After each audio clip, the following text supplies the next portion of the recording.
भेद कर पाएगा? अवश्य मित्र, संधान सर्वथा उत्तम था।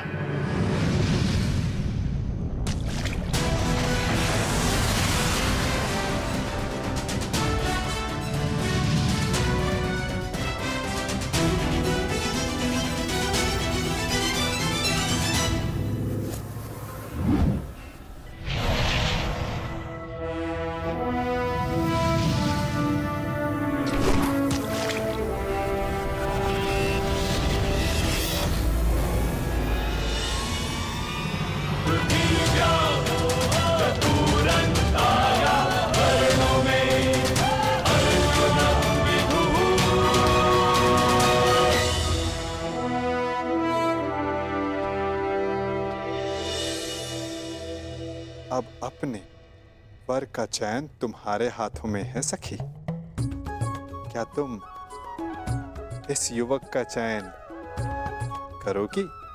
ये चयन तो युगों पूर्व हो चुका है केशव। मैंने ये जन्म सिर्फ ये अनुभव करने के लिए लिया है कि क्या मेरा चयन उचित था।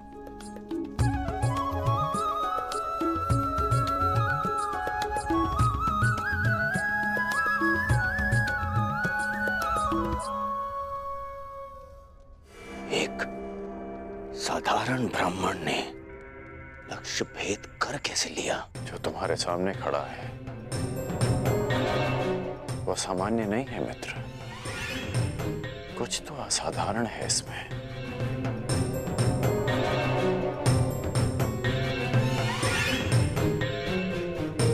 जो मैं अनुभव कर रहा हूं वो असंभव से भी परे है।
यदि अग्नि कुंड को ढक दिया जाए तब भी उसका ताप बाहर तक अनुभव होता है ब्राह्मण युवक।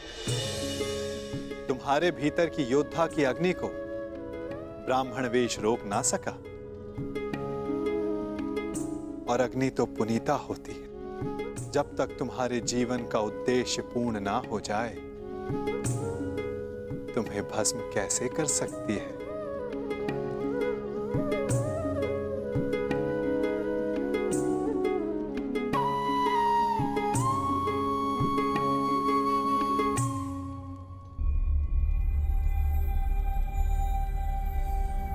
इतने विरोधियों के मध्य से स्वयंवरा को ले जाने का अनुभव मेरा भी रहा है।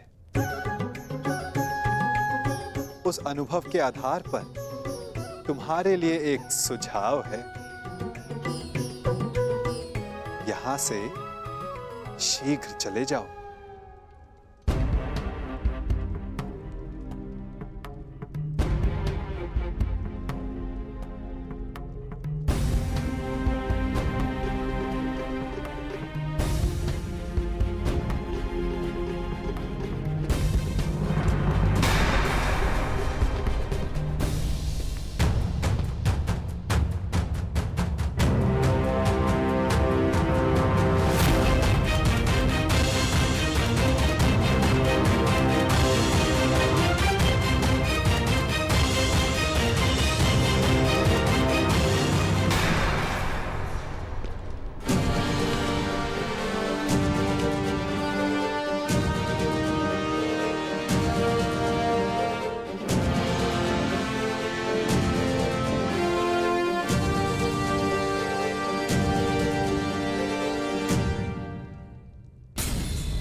क्या सोच रहे हो मित्रों? क्या मुख लेके जाओगे अपने प्रजाजनों के सम्मुख जब वो पूछेंगे कि स्वयंवर में क्या हुआ? तो ये गाथा बताओगे कि हम महाबली एक धनुष तक ना उठा सके और हमारी नाक के नीचे से भिक्षा पे जीवन व्यतीत करने वाला एक ब्राह्मण पांचाली को लेके चला गया। अगर पांचाली हमारी न हुई तो किसी की नहीं होगी। हम उस ब्राह्मण का वध कर देंगे। मुझे अनुभव हो रहा है कि शीघ्र ही यहाँ कुछ अशुभ घटित होने वाला है। अशुभ तो घटित हो चुका है मित्र। एक साधारण ब्राह्मण हम क्षत्रियों के माथे पे कलंक लगा गया और मैं ऐसा नहीं होने दे सकता, कदापि नहीं। मित्र, कुछ अनुचित मत कर बैठना। स्मरण रहे कि इस ब्राह्मण युवक ने परीक्षा में सफल होकर द्रौपदी का वर्ण किया। कैसे भूल जाऊं अपना अपमान, हस्तिनापुर का अपमान, तुम्हारा अपमान। चलो क्षत्रिय वीरों, हो तो अपने माथे का कलंक। चलो।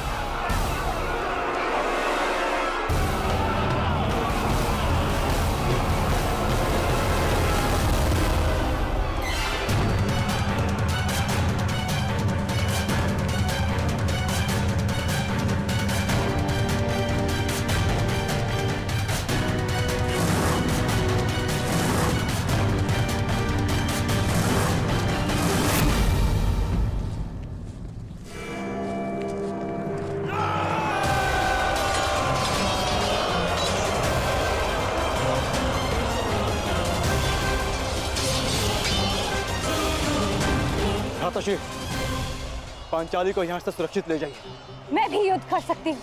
मुझे तुम्हारी क्षमता पर संदेह नहीं है पांचाली, परंतु तुम्हें भी अपने वर की योग्यता पर संदेह नहीं होना चाहिए। जब तक मेरी भुजाओं में बाण चलाने की शक्ति और छाती पर घाव सहने की क्षमता, तुम्हें अस्त्र उठाने की आवश्यकता नहीं पड़ेगी।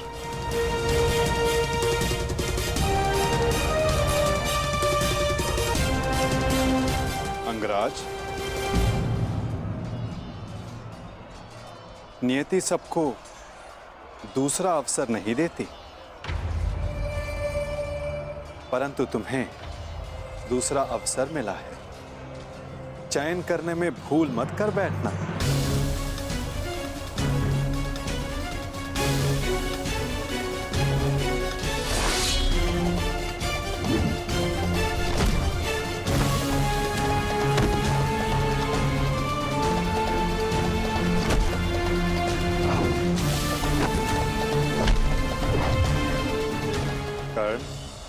योद्धा का मन सदा युद्ध करने को ललायित रहता है, परंतु जैसे मैंने जरासंध से कहा था कि योद्धा वही होता है जो जब तक हो सके युद्ध को टाले। आपने एक और बात कही थी वासुदेव कि हम सब नियति से बंधे हैं, तो युद्ध होना है तो होगा। हाँ, कारण अवश्य भिन्न हो सकते हैं, कभी तारण तो कभी शंका का निवारण।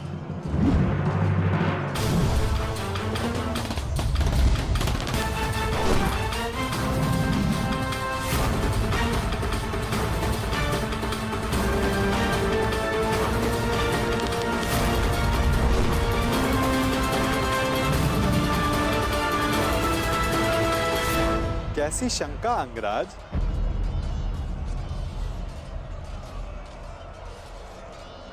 आप तो मेरा मन पढ़ सकते हैं ना वासुदेव, तो बताइए कि जो मेरे मन में चल रहा है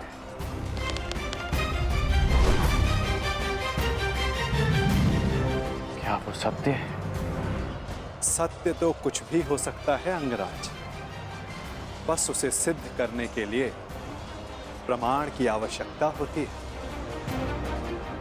और तुम्हारे शंका का निवारण का केवल एक ही मार्ग है। तो प्रमाण के लिए ही युद्ध होगा।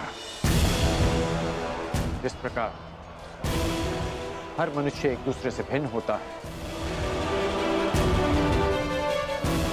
उसी प्रकार हर धनुर्धारी के बाणों की चाल भी एक दूसरे से भिन्न होती है। हम सब नियति से बंधे, युद्ध होना है तो होगा। हाँ, कारण अवश्य भिन्न हो सकता है, कभी तारण, कभी शंका का निवारण।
स्वागत है अंगराज कर्ण, स्वागत है।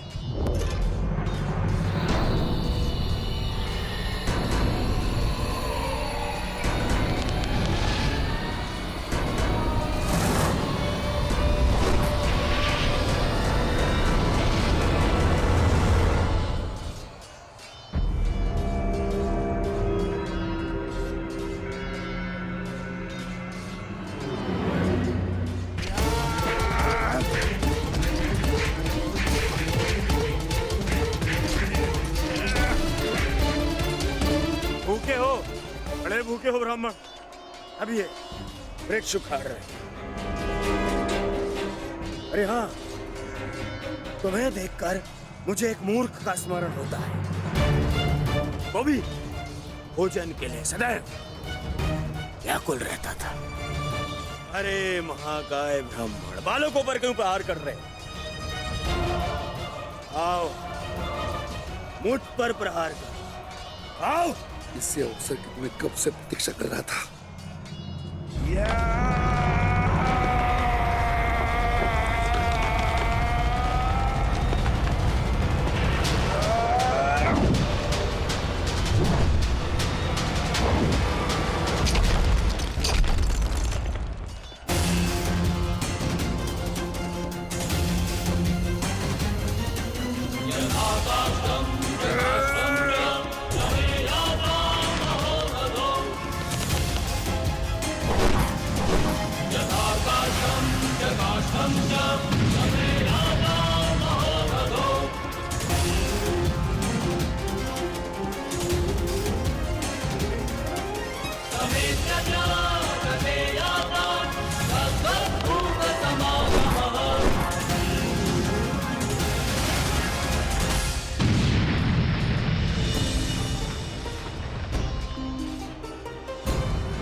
अद्भुत।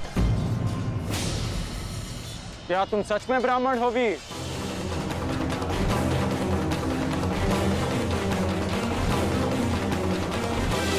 क्या तुम सच में ब्राह्मण हो वीर? सोच लो, कभी कभी असत्य वचन का बहुत भारी मूल्य चुकाना पड़ सकता है। अंगराज, युद्ध में वाणी से नहीं, धनुष से काम लो। अन्यथा यही तुम्हारे अंतिम शब्द सिद्ध होंगे।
केवल एक ही योद्धा है जो इतना चपल है, अर्जुन।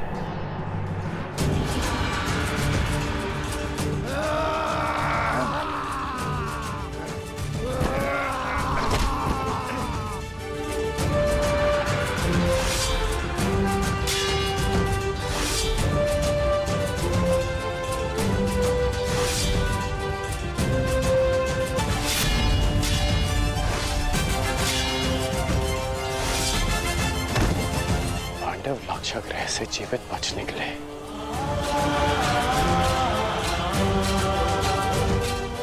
अर्थात माता कुंती भी सुरक्षित है।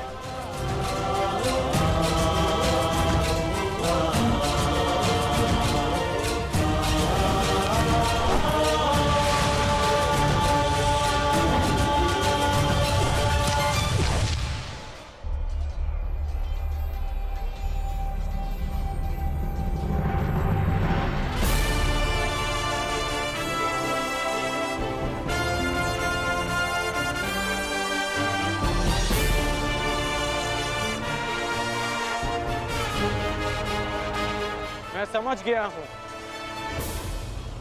कि तुम एक महान योद्धा हो ब्राह्मण, और मैं ये भी जानता हूं कि तुम्हें इस युद्ध की आकांक्षा स्वयंवर में विजय की आकांक्षा से भी कहीं अधिक है। और आकांक्षा मेरी भी यही है कि ऐसे ही एक वीर से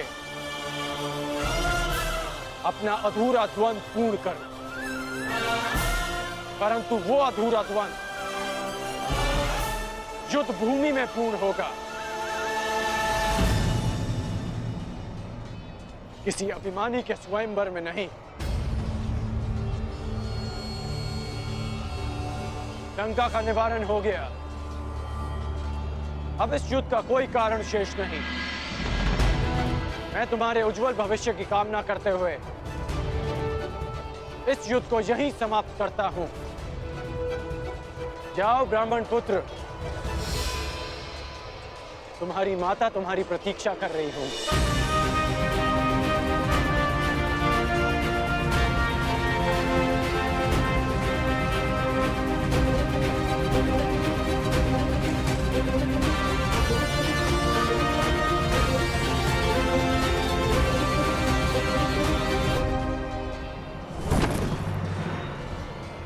रुक जाओ मित्र, ये युद्ध यहीं समाप्त करो मित्र। विजेता को अपनी स्वयंवर आदर से ले जाने दो मित्र। नहीं मित्र, हम इन्हें नहीं। मित्रों में वाद परिवाद नहीं होता। ये ब्राह्मण अपने उपहार का अधिकारी है।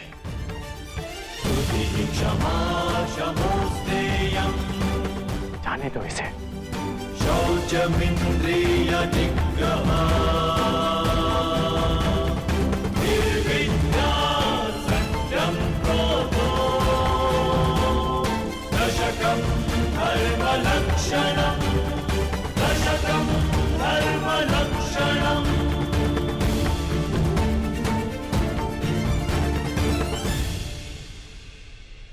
माता कुंती और पांडव जीवित हैं। मेरे मन से एक बोझ उतर गया। अन्यथा लाक्षागृह की वो अग्नि मेरे मन को सदैव जलाती रहती।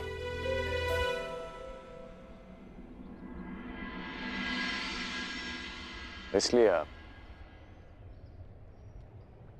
पांडवों की मृत्यु की सूचना से व्यथित नहीं थे।